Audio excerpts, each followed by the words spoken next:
Hello, I'm Waqar Rizvi, and this is Scope. In the first segment of today's show, we're going to discuss India. And August the 1st there is to be celebrated, according to the BJP government, as Muslim Women's Rights Day.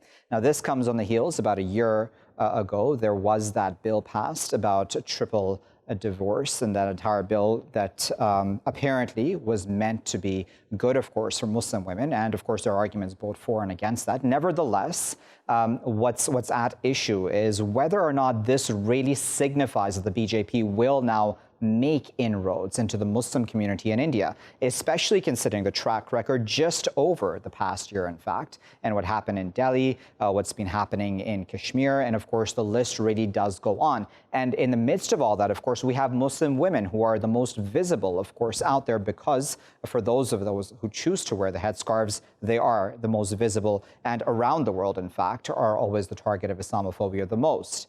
Even though, again, there's a lot of talk about, quote unquote, their oppression, etc. So let's discuss all of this a bit further with our panelists who are joining us today. We're now joined by Ather Zia, who is a poet. She also teaches anthropology and gender studies at the University of Northern Colorado Greeley. She is the author of Resisting Disappearance, Military Occupation, and Women's Activism in Kashmir. She's the founder and editor of Kashmir Lit and co-founder of Critical Kashmir Studies. She's joining us from Greeley, Colorado this morning.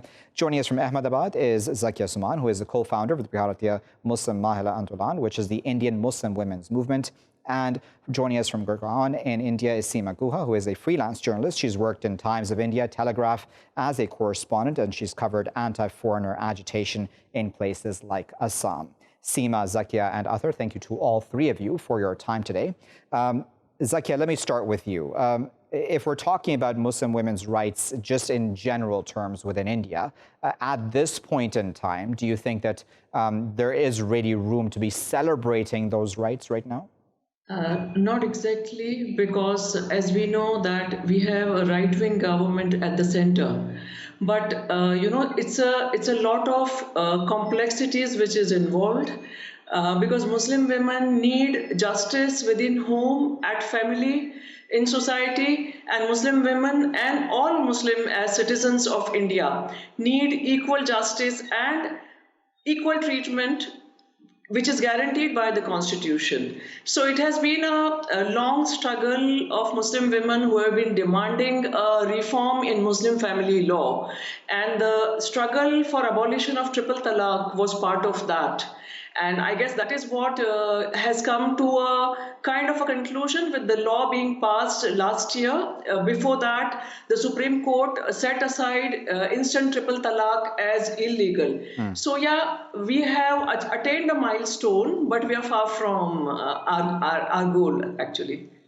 Yeah, Ather, like I said, there's so much more that's been happening, right, that's affected the Muslim population, both in mainland India and then, of course, in Kashmir as well, arguably. What do you make of Muslim women in the midst of this and how all of this must be affecting them? Thank you, Waqar, for having me on the panel. I should note that I was not able to hear what Zakia said before me. I would have liked to hear what she was saying. So considering, thinking about Muslim women in India at the moment, I think looking from a Kashmiri perspective, from the vantage, especially in the last 1 year, what's happened is that we've seen the weaponization of women's rights that has been done. Not that it's something inevitable or it's not happened before, but BJP has really perfected the art of weaponizing women's rights. So it's not as if the triple talaq bill or the issue had been fought by Indian women, Muslim women, for the longest time. And it was just in time that, even though it was on BJP's agenda, because they want the uniform civil code and they just want to do away with the way minorities, especially Muslims, tend to do things. So what's actually happening is we are also seeing the remnants of the weaponization of women's rights in a big way in Kashmir too, because last year when August 5th happened, when the Article 370 was deoperationalized, what they actually also said was that this was to do away with discrimination against women. And what they used at that time was the, if Kashmiri women were to marry a non-Kashmiri and what happens. Right. So that was a straw man argument because that issue had already been taken care of. There were some remnants of the issue that were to be dealt in administrative level. So that's what we are seeing at the moment. There is weaponization of everything that can be used against a Muslim population, and it's not as if the triple talaq was not an issue, but it had been fought by Indian Muslim women for the longest time, as I said already. Yeah. And now what we see is that criminalization of Muslim men is the big thing. Seema, I wonder what your thoughts are on this, because we've seen things like what happened in Delhi, right, and the violence towards Muslims there as well, just over this past year, and then of course, as I mentioned, what's happened in Kashmir, and all of that, of course, affects women as well, right, within the Muslim population. Also, what are your thoughts on that? What I feel, like triple talaq, okay, the BJP wants to make it a big issue. We've freed Muslim women. We're doing this for them. But this is really a very, very, very minor issue for most women I know. They are bothered about equal rights. They are bothered about jobs, livelihood. They want to be regarded as equal citizens of India. They are against CAA. They are against NRC. These are the issues that affect them. Not really, okay, this triple talaq. It's not such a big thing. That is my view. From my Muslim friends, this is what I hear. But it's okay. It's nothing, no big deal. All right, so Zakia, then I wonder, the plan here seemingly is to gain more Muslim followers for the BJP, right? Or supporters, I should say. Will that work? See, the BJP has its own politics, its own ideology, and its own political considerations. But let's also accept that at the same time, India's Muslims have paid a heavy price for the kind of fake secularism which has been practiced by various political parties. And in fact, as a result of that, today we are seeing so much support for the BJP. But the Muslims are amongst the most excluded community in India today. They are worse off than the Dalits, educationally speaking, economically speaking, politically speaking, socially speaking. We don't have jobs. We don't have higher education institutions. So it is a whole set of marginalization that the Muslims are facing. And nobody wants to deal about it. And at the same time, the Muslim women are also denied their rights given by the Quran. If Muslim ulema remain in denial about triple talaq, or about polygamy, or about age of marriage, the BJP and any right-wing parties are bound to take advantage. So rather than saying that BJP is trying to take advantage, why don't we give our daughters and our sisters the rights which are granted to them by Allah in the Quran? See, that is the question that the Muslim women in India today are asking the ulema and the religious leadership and the political leadership. Now, it so happens that, BJP's ideology and their politics, it suits them to paint Muslim men as men who indulge in triple talaq or marry 4 times. But there is some truth at the bottom of that. We have to accept that as Muslims, and we have to recognize that our daughters, our sisters need justice equally at home and in society. So we have to fight the communalization, which we are seeing. We have to fight the demonization of the entire Muslim community. We have to fight the marginalization and exclusion. But at the same time, the fight for justice cannot be a compartmentalized fight. You can say that so long as the women are protesting the Citizenship Amendment Act, it is fine. But the day they demand abolition of triple talaq, then they are going against Islam. So these kind of double standards, Muslim women and Muslim girls have been bearing the brunt of these kind of double standards of the religious leadership. So we have to look at this, very comprehensively. No, indeed, and that's a very fair point there. Ather, I wonder what your thoughts are about, again, as you had mentioned, the role and the role and the aspect, of course, of Kashmiri women and how they've been affected just over the past year and past years, of course. And we can, of course, list of, there's a very long list. We can go back to half widows, that entire issue. All of the above taken together, do you think that the BJP will fail in this seemingly, this attempt to outreach to Muslims? Well, I think I agree with what Zakia has said before me and also what Seema said. I think there is this larger weaponization happening of these issues that do exist in the Muslim communities. And then when we think about Kashmir, it's a different ball game altogether. Kashmir is a different issue, and what we have seen happening in the past 33 years, and especially last 72 years, there's direct and indirect violence, and from last 33 years, we have direct violence happening.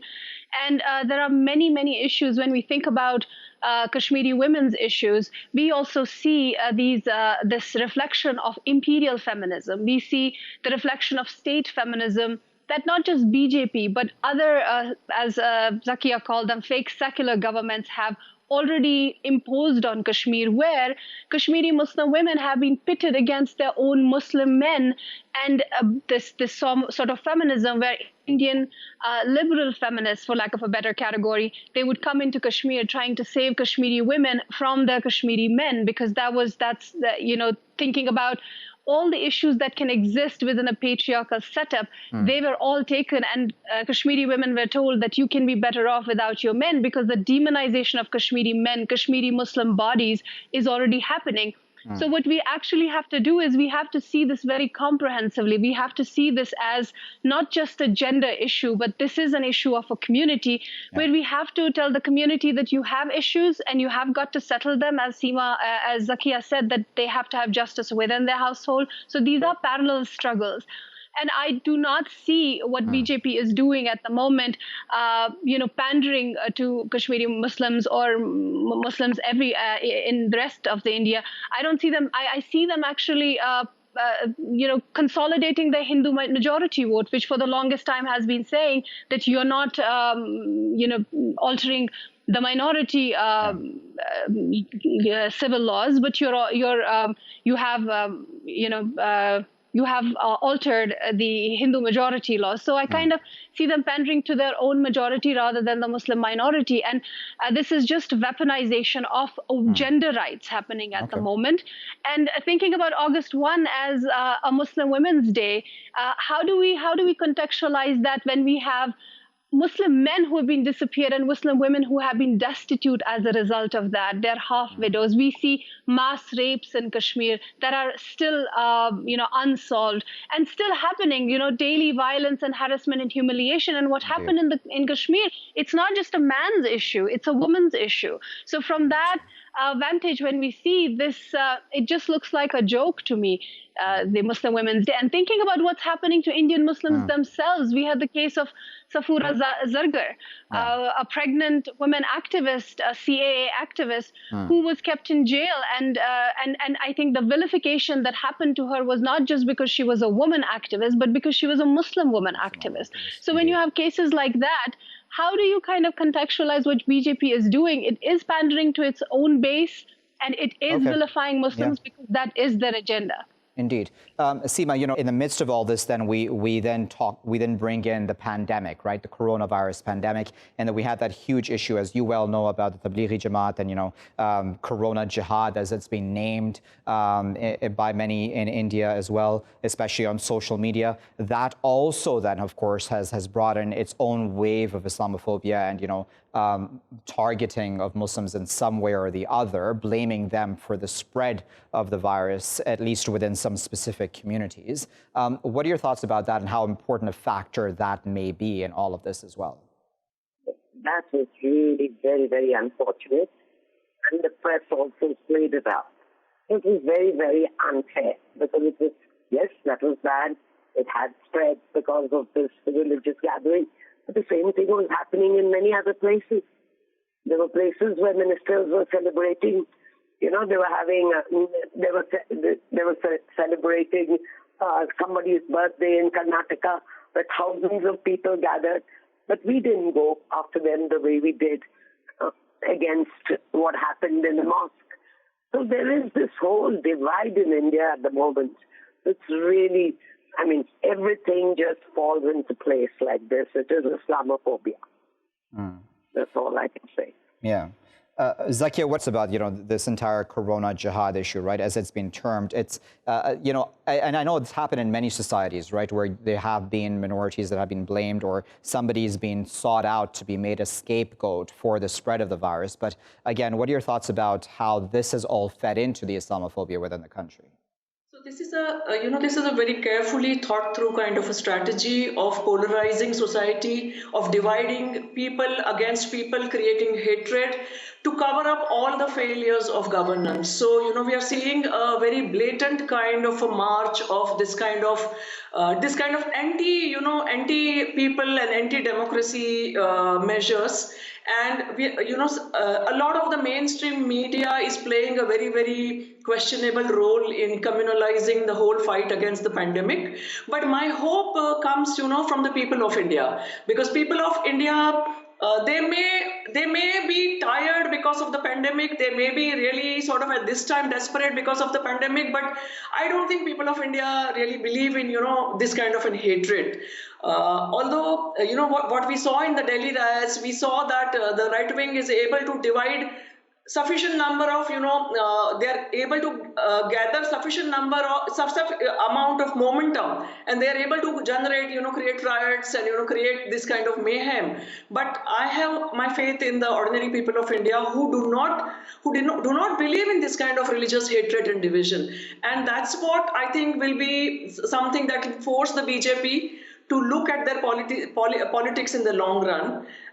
See, we have a very, successful party in the state of Maharashtra in Bombay, Shiv Sena. At one time, their entire edifice of their politics was, anti-Muslim. But today, they have come around to understanding that that is no more working, and they are talking about, other things now. So our faith lies in the people, and our faith lies in the fact that people will resist these kind of tendencies, and they will not accept it.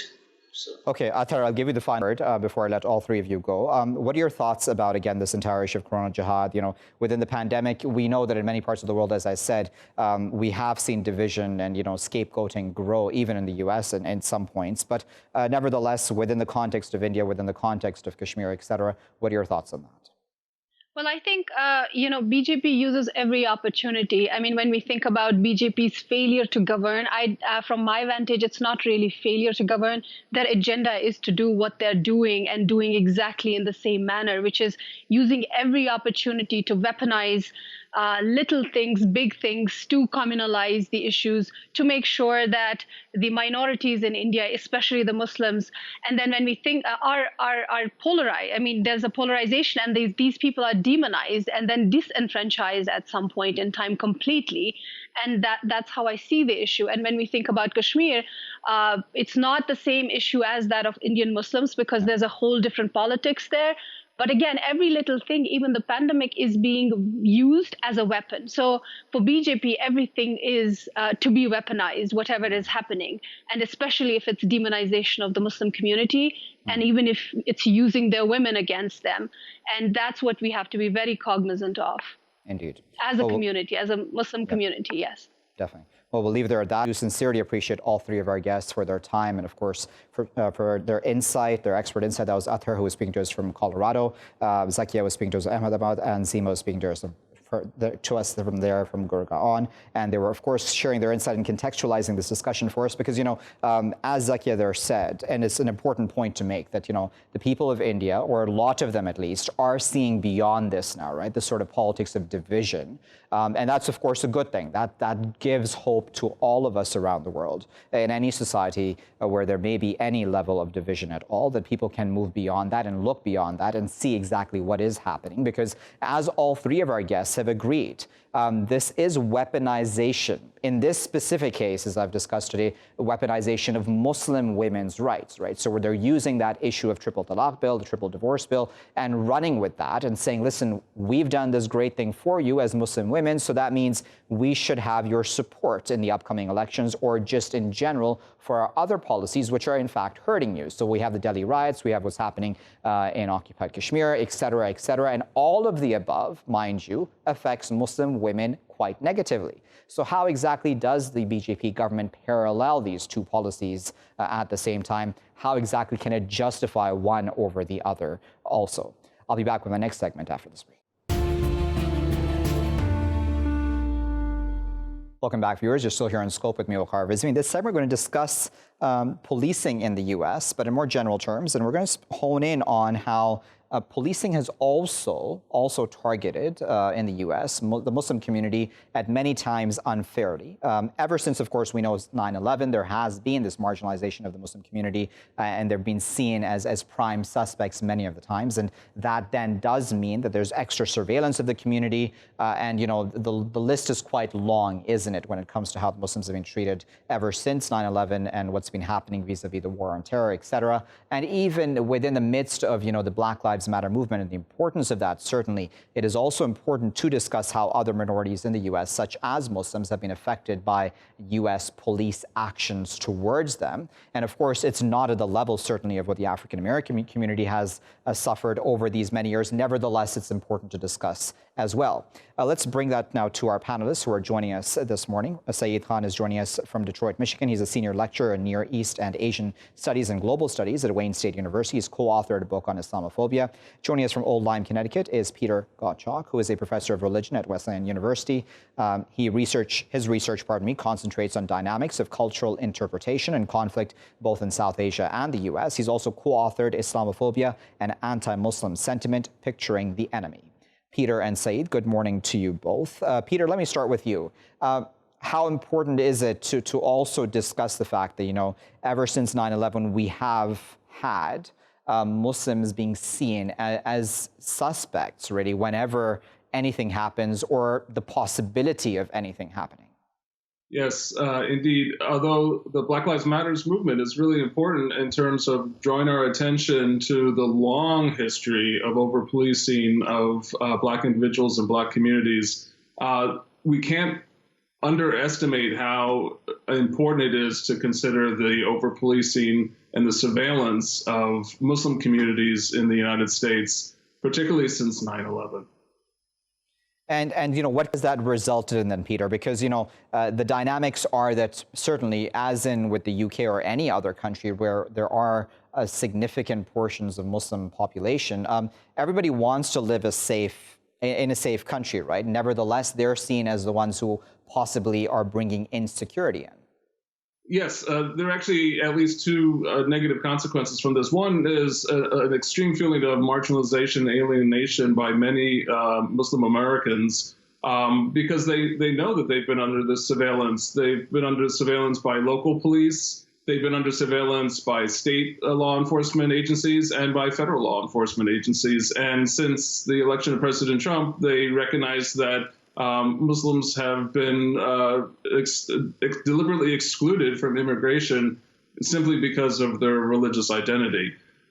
Secondly, it's had a profound impact because it's distracted law enforcement from some of the more pressing concerns in terms of actual threats to public safety, and that would be particularly from the right extremist movements. About 4 or 5 years ago, the Congress had before it a report about right-wing extremism, and it was actually suppressed by Republicans in the Congress because they really didn't want to address this issue that struck a bit too close to home. They much rather have focused, and certain representatives like Peter King of Long Island really put the emphasis on Muslims as being the quote-unquote extremists. Yeah, so Saeed, within this atmosphere then, right, there is that otherization, right, of the Muslim community, if I may use that term. And that's sad, isn't it? Because as I put to Peter, the Muslim community would want to live in a safe country, right? It would want to live in safety and security for them and their loved ones. Nevertheless, they're being seen as suspects as well. Absolutely. And the point that you make about living in a safe society, I would take it one step further and talk about how Muslim Americans, in fact, want to be seen as contributors toward that safety and that security. And so on the one hand, there is a natural impulse for many members of the community to be vigilant, to root out any possible issues within the community, except that the internalization of the community being seen as a security threat as a whole has had a very chilling effect, just like what Peter said. I mean, in many ways, it's almost become a joke that if there is, for example, a phone conversation that someone is having and you hear some disturbance on the line, people say, oh, sounds like the phone is being tapped. Well, there's a certain kind of humor that is being used as a defense and coping mechanism, but that is rooted in a reality that some people have experienced firsthand. And I think that that's also an important issue to go ahead and see here, that there is the reality of the surveillance and then there is the perception of the surveillance. And so whether or not an individual, him or herself, has experienced that kind of level of securitization isn't really important. It is whether or not they perceive it as being an issue. And here in the Detroit metro area, with a large concentration of Arab Americans and other Muslim demographics, the case of Imam Luqman, an African American imam who was essentially murdered by the FBI with this rather egregious raid and use of violence. These are images, these are narratives, which are not just stories or lore. This is the reality here. Indeed, and Peter, again, these are lost chances, right, to bring the community into the fore and say, let's work together for the betterment of all of the above, right? So, I mean, what do you think is the way forward beyond this? Because I would think that at a time of Donald Trump and, for lack of a better term, right-wing politics in the U.S. right now, that there's very little chance of that happening from the top down. So, I mean, do you see more grassroots movements, more people-to-people contact as the way to go? Yes, and I just echo what Saeed has said in terms of the importance of partnerships. And overwhelmingly, Muslim communities and Muslim American individuals have sought those partnerships. And the FBI has explained that of the small number of Muslim Americans who've been involved, or Muslim foreign nationals who've been involved in any kinds of violence in the United States, that actually a third of them were apprehended by assistance from the Muslim American community.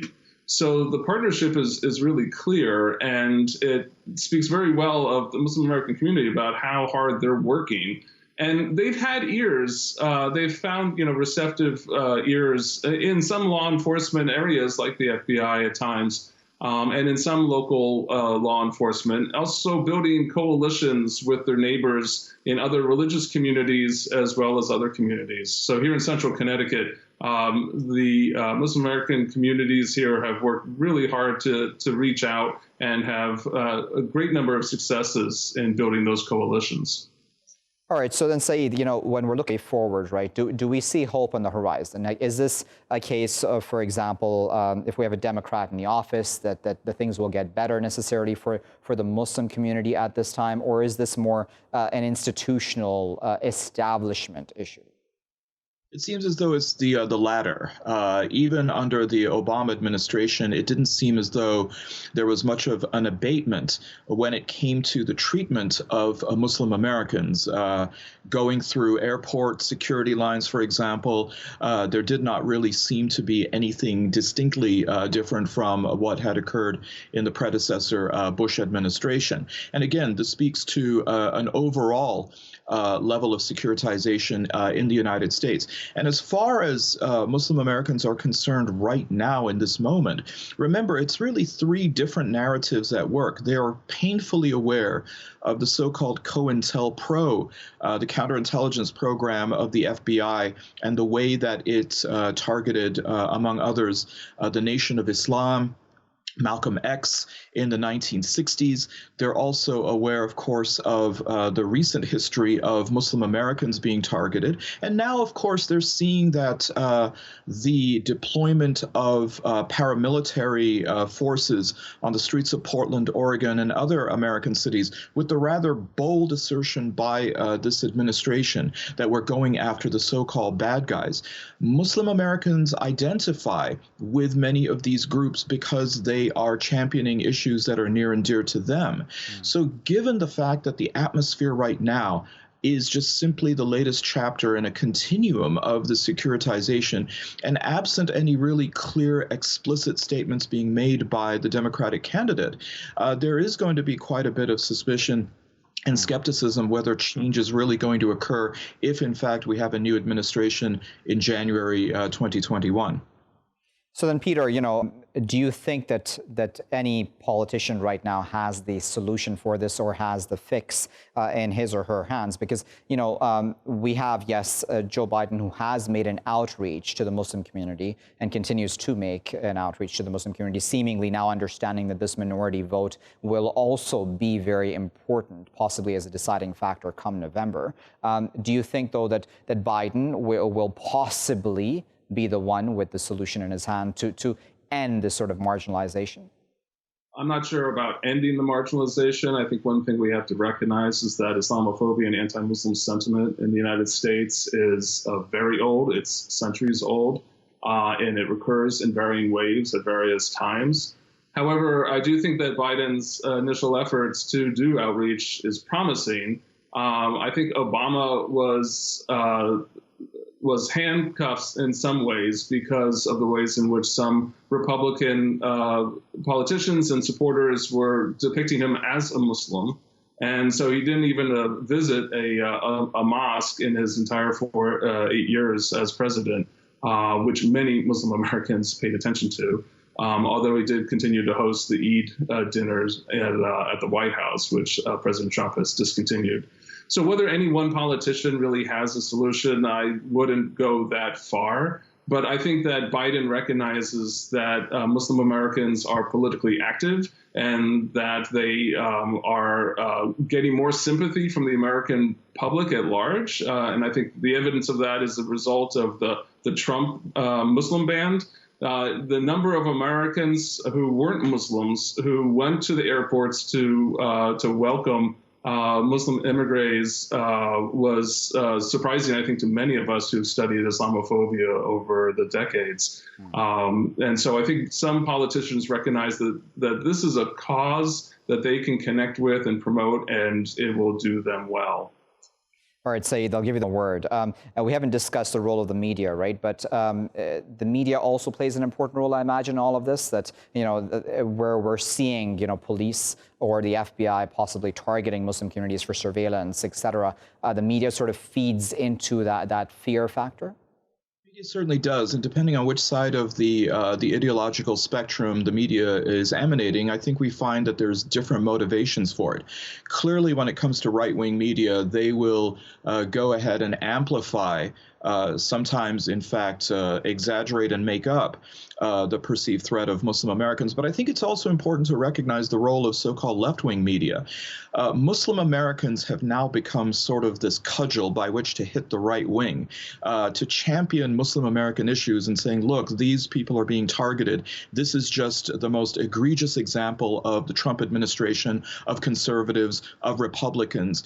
It becomes, again, this visibility issue. Let's find a woman with a hijab who is being arrested, and we're going to go ahead and champion her. So I think the Muslim American community has, because of this long arc and history of surveillance and securitization, developed a certain level of cynicism that the media on both sides of the issue, in fact, talks about Muslims, sometimes demonizes them, sometimes champions them, but really doesn't invite Muslims to present their own voice. Yeah. And until and unless that really starts to happen, I think we're still going to be essentially spinning our wheels in this issue. Very well. We'll leave there as a thought, but we appreciate both Saeed and Peter for their time today, of course, for their expert insight, putting this context for us and our viewers. The issue of Islamophobia, right, within the United States is one that really has risen ever since 9/11. Of course, existed way before that, as Peter there said. This is not a new issue, but after 9/11, it came to the fore in a lot more drastic a fashion, where we had laws brought into place, where there was surveillance of Muslim communities. Now, of course, none of these were explicitly stated to be Islamophobic laws, but nevertheless, that's just how it played out on the ground. And then there's been ever since suspicion of Muslims within the U.S., especially those who are very visually Muslim, the likes of Muslim women who choose to wear headscarves, and others who have been a target of many right right-wing activists, etc. Also, at this time where Donald Trump doesn't really speak very well of any minority, including Muslims, what kind of hope exists that he'll do the right thing to try to stop the marginalization of the Muslim community by law enforcement agencies, be it the FBI or just local police officers and others? Nevertheless, as both of our guests have said, the Muslim community continues to play its part in keeping the country safe, calling out anybody within their own ranks that they may find troubling to the likes of the FBI and others. So they're doing their part. Now it's time for the law enforcement and government and officials to do their part as well in return. I'll leave it there for now. I've been Waqar Rizvi. Thanks for watching.